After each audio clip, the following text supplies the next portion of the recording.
देख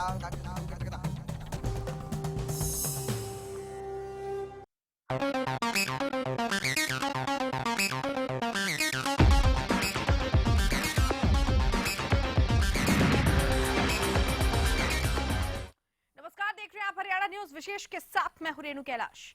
प्रदेश में जब जब सरकार बनी हर पार्टी ने महिला सुरक्षा को मुद्दा बनाया।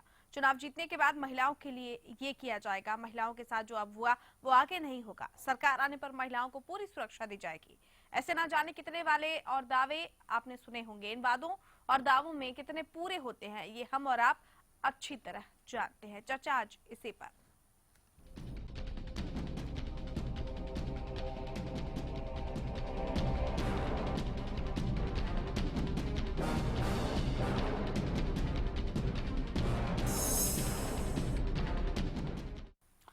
प्रदेश में बीजेपी की सरकार को 2 साल से ज्यादा का वक्त हो चुका है। विपक्ष में रहते बीजेपी ने कांग्रेस को महिला सुरक्षा को लेकर जमकर कोसा। सिर्फ बीजेपी नहीं, कांग्रेस ने भी विपक्ष में रहते इनेलो को जमकर आड़े हाथों लिया था। लेकिन महिलाओं की सुरक्षा के दावे सभी सरकारों के कार्यकाल में जुमले ही दिखाई देते हैं।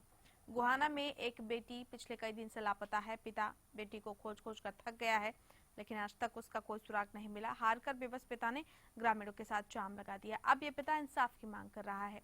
प्रदेश की पुलिस से बेटी को सुरक्षित लाने की मांग कर रहा है। एक रिपोर्ट, उसके बाद इस पर करेंगे विस्तार से चर्चा।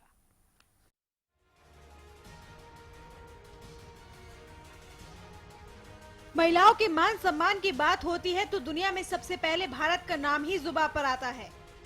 भारत अकेला ऐसा देश है जहां महिलाओं को देवियों के रूप में पूजा जाता है। कहीं लक्ष्मी, कहीं दुर्गा तो कहीं काली के रूप में नारी शक्ति की पूजा होती है। लेकिन आज ये कहने में जरा भी संकोच नहीं है कि महिलाओं की पूजा करने वाला देश ही उनके साथ सबसे ज्यादा अत्याचार करने वाला देश हो गया है। आज महिलाओं को सबसे ज्यादा प्रताड़ित किया जाता है। एनसीआरबी की रिपोर्ट पर नजर डालें तो देश में हर रोज रेप के 50 मामले दर्ज होते हैं, यानी हर घंटे में 2 महिलाओं के साथ रेप होता है। फिर भी सरकार कहती है कि महिलाएं सुरक्षित है। इन आंकड़ों में प्रदेश यानी हरियाणा भी पीछे नहीं है। प्रदेश में महिला अपराध के आंकड़े आपको बाद में बताएंगे। पहले प्रदेश को शर्मसार करने वाली खबर के बारे में बताते हैं। गोहाना में भंडेरी गांव के ग्रामीणों ने महम रोड पर जाम लगा दिया और जमकर बवाल काटा।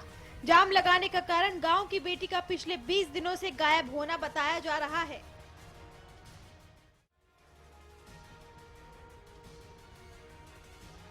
भगत फूल सिंह महिला विश्वविद्यालय में पढ़ने वाले छात्रा के पिता का आरोप है कि खानपुर के एक युवक ने कॉलेज से उसकी बेटी का किडनैप किया और फिर होटल में ले जाकर रेप के बाद हत्या कर दी। हैरानी की बात यह है कि छात्रा को लापता हुए 20 दिन से भी ज्यादा का वक्त बीत चुका है, लेकिन अभी तक ना तो छात्रा के जिंदा होने की कोई खबर मिली है और न ही मरने की। पिता को लगता है कि उसकी बेटी की हत्या हो चुकी है, लेकिन पुलिस मामले में दबाव के चलते कार्रवाई नहीं कर रही। 20 दिन से लापता बेटी का जब पिता को कोई सुराग नहीं मिला तो उसने इंसाफ के लिए रोड जाम कर दिया। कॉलेज और स्कूल में पढ़ने वाली छात्राओं के साथ छेड़छाड़ या अपहरण का ये कोई पहला मामला नहीं है। आइए आपको बताते हैं पिछले कुछ दिनों में छात्रा के साथ छेड़छाड़ की घटनाएं। 1 दिसंबर 2016 सोना में 9वीं क्लास की छात्रा से अश्लील हरकत। 16 नवंबर 2016 पंचकुला के रामगढ़ में ट्यूशन से लौट रही छात्रा से छेड़छाड़। 22 नवंबर 2016 बल्लभगढ़ में 10वीं की छात्रा से मंचलों ने छेड़छाड़ की। 22 नवंबर 2016 गुरुग्राम में महिला के साथ छेड़छाड़। 13 नवंबर 2016 यमुनानगर में छेड़छाड़ से परेशान छात्राओं ने स्कूल जाना छोड़ा। 27 अक्टूबर 2016 झज्जर के मेडिकल कॉलेज में इलाज के लिए दाखिल महिला से छेड़छाड़। ये तो पिछले कुछ दिनों के आंकड़े हैं। अब आपको प्रदेश में बीते 10 साल के आंकड़ों से रूबरू कराते हैं। 10 साल में 5 गुना बढ़ी छेड़छाड़ की वारदात। सरकार के आंकड़े ही कर रहे पुष्टि। साल 2005 में छेड़छाड़ के 399 मामले सामने आए। 2006 में छेड़छाड़ के 508 मामले सामने आए। 2007 में 423 मामले सामने आए।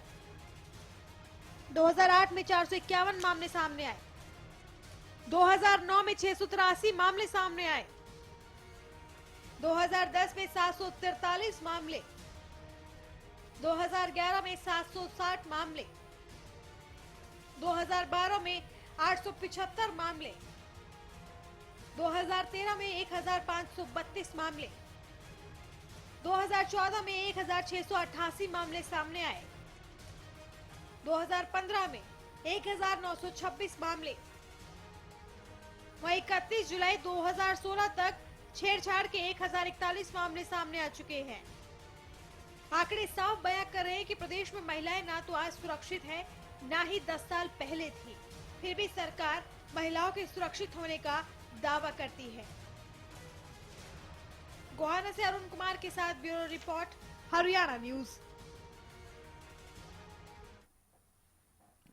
जी हाँ, महिला सुरक्षा के दावे हवा हवाई हैं और हम इसको लेकर कई बार चर्चा कर चुके हैं, कई बार हमने इस पर बड़ी बहस की है, कई बार हमने सरकार को कटघरे में खड़ा किया है, लेकिन नतीजा आज तक वही ढाक के तीन पात। ऐसा क्यों है कि प्रदेश में बेटियां महफूज नहीं हैं? ऐसा क्यों है कि उनकी सुरक्षा के दावे हवा हवाई साबित हो रहे हैं? लूप होल्स कहाँ है? बहुत सारे अहम सवाल हैं और इन सभी सवालों पर चर्चा करने के लिए खास मेहमान रिटायर्ड एसपी महाराज सिंह हमारे साथ जुड़ गए स्टूडियो में। सर, बहुत स्वागत है आपका। महिला सुरक्षा को लेकर जिस तरीके के दावे किए गए, महिला थाने खोले गए, तमाम कदम उठाए जा रहे हैं, इन सब के बावजूद सर आपको क्या लगता है हालात क्यों नहीं बदल रहे? पहली बात तो जो सरकार में होगा, जो रिस्पॉन्सिबल आदमी है उसको जिम्मेवार भी ठहराया जाएगा। इसमें दो चीजें शामिल होंगी मोटे तौर पे, हमारा समाज और सरकार। सरकार में जो हम एडमिनिस्ट्रेशन की बात करें, पुलिस की बात करें, वो सब सरकार में शामिल हो जाएंगी। समाज में हम आप सब लोग शामिल हैं। अब जो छेड़छाड़ की बात है, ज्यादातर अभी जो हम सुन रहे थे उसमें स्कूल या कॉलेज या बाजार की बातें ज्यादा आई, जहां से लड़कियों के साथ छेड़छाड़ हुई है, जहां से उनको किडनैप करने की बात आई। ऐसा कम आया इनमें कि जो घर से उठाई गई हो। अब देखिए, जिम्मेवारी किसकी है? सरकार की, जिसे हम रामराज बोलते हैं।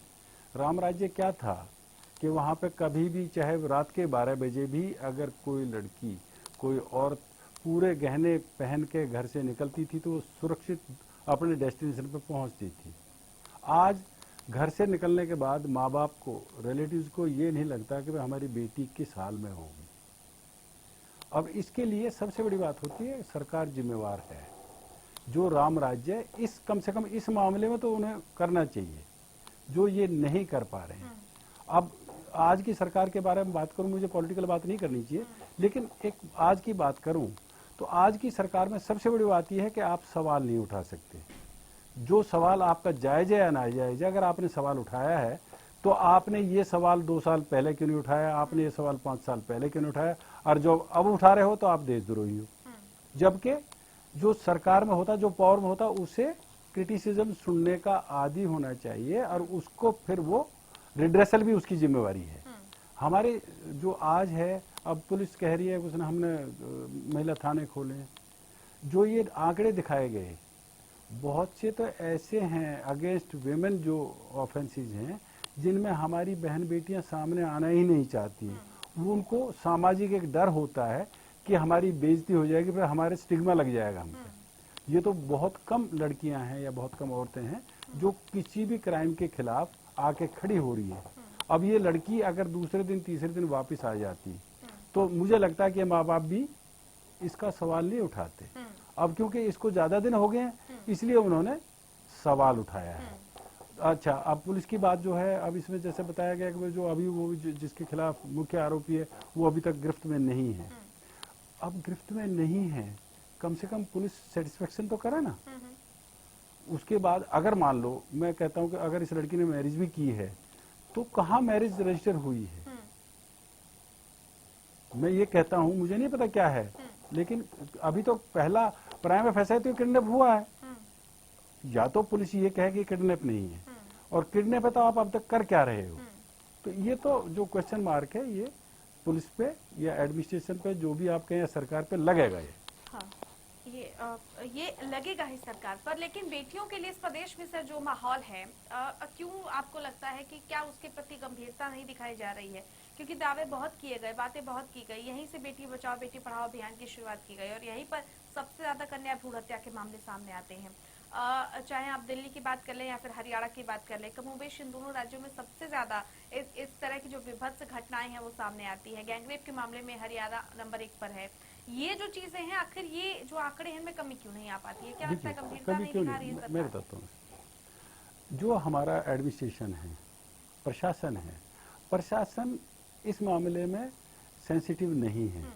मोटी बात मैं ये कहूँ आपको, अब जो इम्पोर्टेंट जगह हैं जहाँ पे लड़कियां ज्यादा जाती हैं, आमतौर से स्कूल कॉलेजेस ही हैं, उस रास्ते पे हमारा क्या इंतजाम है? उस जगह पे जहाँ पे ये है, या मार्केट में कौन कौन से पॉइंट्स हैं ऐसे, वो आइडेंटिफाई होने चाहिए और वहां पे हमारी जो है पेट्रोलिंग उसी तरह से होनी चाहिए। और लड़कियों का आमतौर से स्कूल टाइमिंग ही तो ऐसा है जो जिसे क्रूशियल कहें हम, 24 घंटे तो नहीं है। तो उस टाइम पे पुलिस क्या करती है? जो बाकी काम कर रहे हैं उसके अलावा ये काम इम्पोर्टेंट है, जिसे हम बेटी बचाओ बेटी पढ़ाओ की बात करें या हम बराबर का दर्जा देने की बात करें। हम अगर पीछे जाते हैं हिंदू मैथोलॉजी में, तो हमारा कोई भी जो यज्ञ है वो पूरा नहीं होता था। अभी ब्रह्मा जी की बात करते हैं, ये कहते हैं कि ब्रह्मा जी ने जब यहाँ मंदिर बनाया था, हमारे बिल्कुल राजस्थान में जो बात करते हैं, वहां पे जो उसको जब तक उनकी पत्नी वहां नहीं पहुंच रही थी, तो उन्हें उसको देख के कि भाई हमारा यज्ञ का जो पवित्र टाइम है, सही टाइम है, वो जब तक नहीं पहुंच पाएंगी, तो उन्होंने एक गायत्री नाम की लड़की से वहां शादी की। और उसको उसमें बैठाने की बात की गई थी कि यज्ञ में वो बराबर बैठेगी, लेकिन इतनी देर में उनकी पत्नी आ गई थी।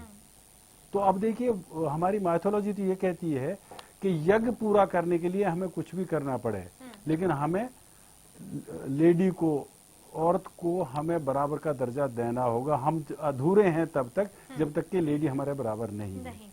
और आज हमारा ये हो रहा कि लेडी के साथ जो भी जितना भी अत्याचार है, और बदनाम भी हम लेडी को ही कर रहे हैं। सामाजिक तौर पे भी किसी ने ये नहीं कहा कि उसका लड़का खराब है। हाँ, ये एक बहुत अहम बात आपने कही, जो इशारा कर रही है सामाजिक जागरूकता और मानसिकता की तरफ। चर्चा हम इस पर जारी रखेंगे और मैं चाहती हूँ कि सवाल मैं आपसे ब्रेक के बाद लूंगी कि आखिर ये जो मानसिकता है और लोगों के बीच जो जागरूकता है आज भी महिलाओं को लेकर, वो क्यों नहीं सामने आ पाती है, या क्यों खुलकर उस स्तर तक नहीं पहुंच पा रही है जहां पर वाकई हम स्त्री को सम्मान देना सीख पाएंगे। वक्त एक छोटे से ब्रेक का, जल्द लौट रहे हैं हम विशेष के साथ।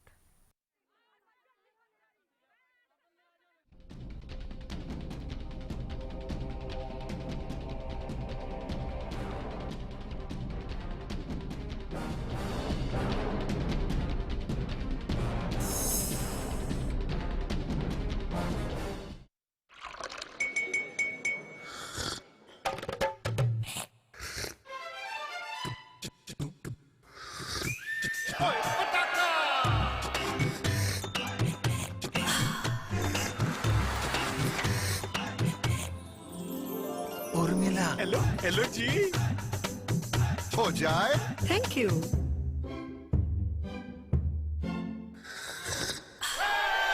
पताका चाय, पताका चाय, गजब का स्वाद। अब आपके शहर बहादुरगढ़ में JD celebration banquet with lawn. यहाँ आप कर सकते हैं कॉर्पोरेट फंक्शन से लेकर किटी पार्टी और शादी ब्याह तक। सभी तरह के प्रोग्राम्स के लिए बेहतरीन लॉन और हॉल, साथ ही रूम फैसिलिटीज भी अवेलेबल हैं। एकदम शुद्ध वातावरण के साथ फुल एसी और सभी के लिए पार्किंग लॉट, और वो भी बिल्कुल अफोर्डेबल प्राइस में। हमारा पता है दिल्ली रोहतक बाईपास के नजदीक, Jhajjar road, Bahadurgarh. Smooth driving के लिए पेश है एडवांस तकनीक से निर्मित एराबॉल लुब्रिकेंट्स। इंजन में ताकत लाए, माइलेज बढ़ाए। एराबॉल लुब्रिकेंट्स, इंजन में भर दे दम। अब बहादुरगढ़ में सुपर स्पेशलिटी ब्रह्मशक्ति संजीवनी हॉस्पिटल। 10 सालों से इस इलाके की लोगों की सेवा हम कार्यरत हैं। कंप्लीट मेडिकल केयर एक ही छत के नीचे। झज्जर डिस्ट्रिक्ट की इकलौती कैथ लैब है। 24 आवर कार्डियोलॉजिस्ट की टीम, सभी super specialist, surgeon, physician, gynaecologist, orthopaedic surgeon, paediatrician. 24 घंटे cath lab, dialysis, blood bank, CT scan, ultrasound, advance pathology lab, ENT and eye surgery भी उपलब्ध है। हमारा पता है खेल हरियाणा में आज हमारे साथ एक बेहद ही खास मेहमान है। My name is the Great Khali. The great खली के नाम से उन्हें जाना जाता है और तमाम फैंस उनको इसीलिए ही प्यार करते हैं। बचपन में तो दिलीप सिंह राणा के नाम से सब जानते थे, द खली नाम कब से पड़ा? जब मैं ये जो ग्रेट खली का नाम है, जब मैं WWE में गया तो एक हर रेसलर को एक कैरेक्टर देते हैं, तो मेरे को उन्होंने कैरेक्टर दिया मतलब ग्रेट खली।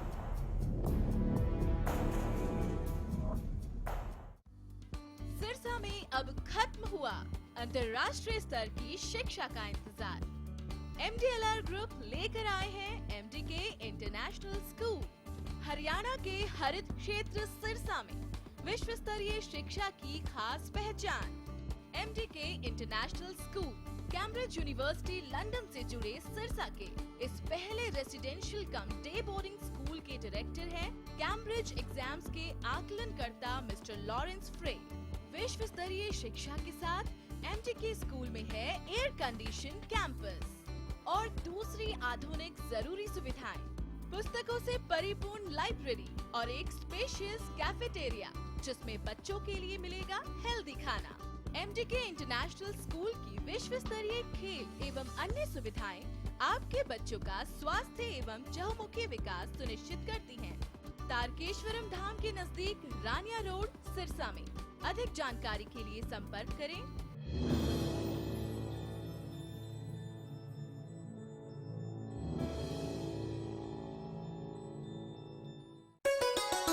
गीता जैसे अमर ज्ञान से दुनिया को महकाएंगे, अपनी विरासत को विश्व के हर कोने में पहुंचाएंगे। है धर्म क्षेत्र ये कुरुक्षेत्र ये, जन जन को बतलाएंगे गीता जयंती का उत्सव मिलजुल हम मनाएंगे। हरियाणा की मनोहर सरकार द्वारा कुरुक्षेत्र में 6 से 10 दिसंबर 2016 तक अंतर्राष्ट्रीय गीता महोत्सव का आयोजन किया जा रहा है। इस ऐतिहासिक एवं भव्य आयोजन में आप सब आमंत्रित हैं। स्वर्णिम हरियाणा। उस देश की सरहद को कोई छू नहीं सकता जिस देश की सरहद की निगहबान है आंखें।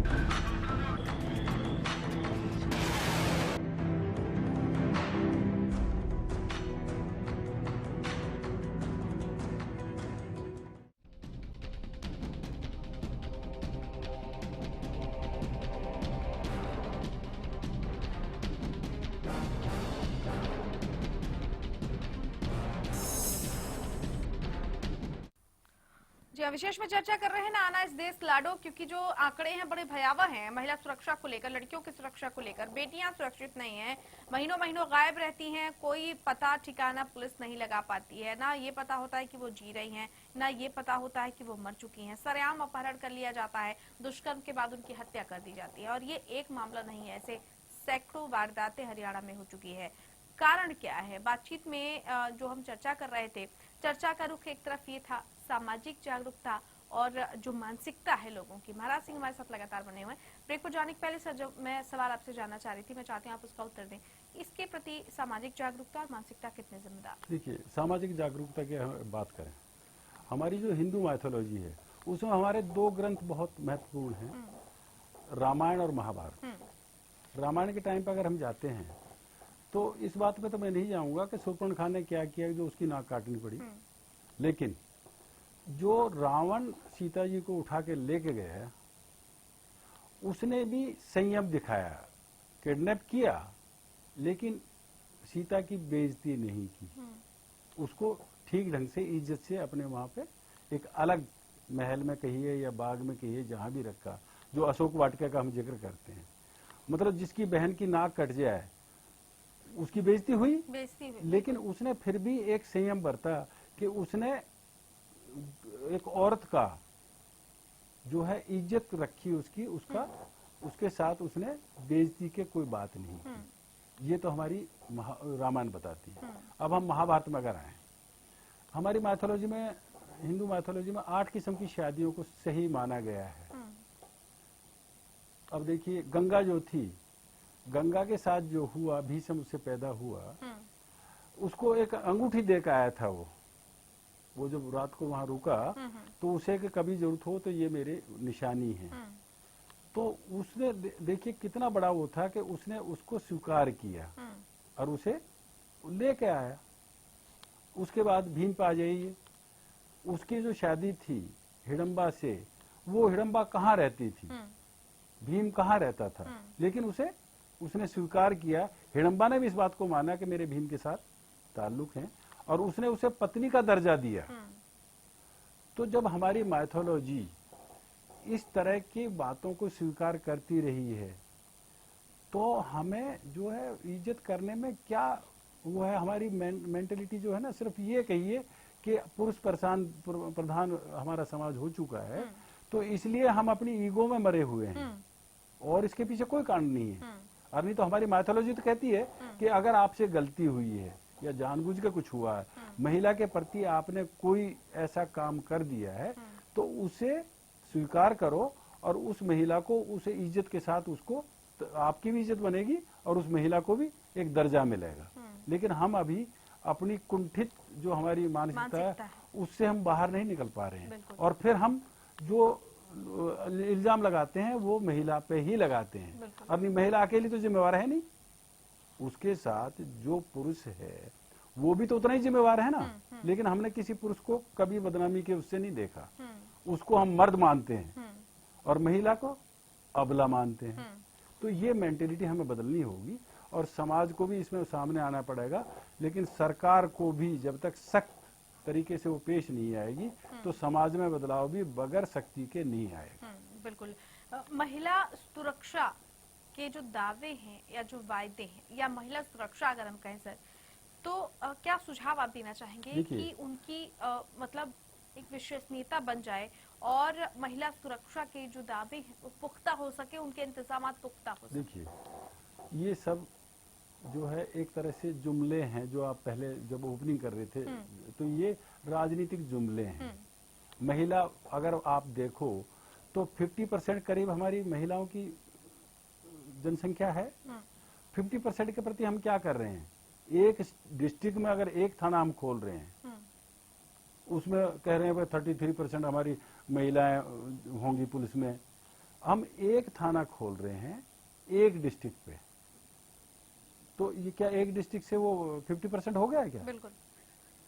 तो हम कितना अपने आप को कह रहे हैं, सिर्फ जुमले हैं। हमें और शक्ति जब तक हम नहीं दिखाएंगे, सरकार की जिम्मेवारी शक्ति दिखाना, कानून बनाने से नहीं, कानून की इम्प्लीमेंटेशन जो है जब तक ढंग से नहीं करोगे आप, तो ये जुमले बन के ही रह जाएंगे।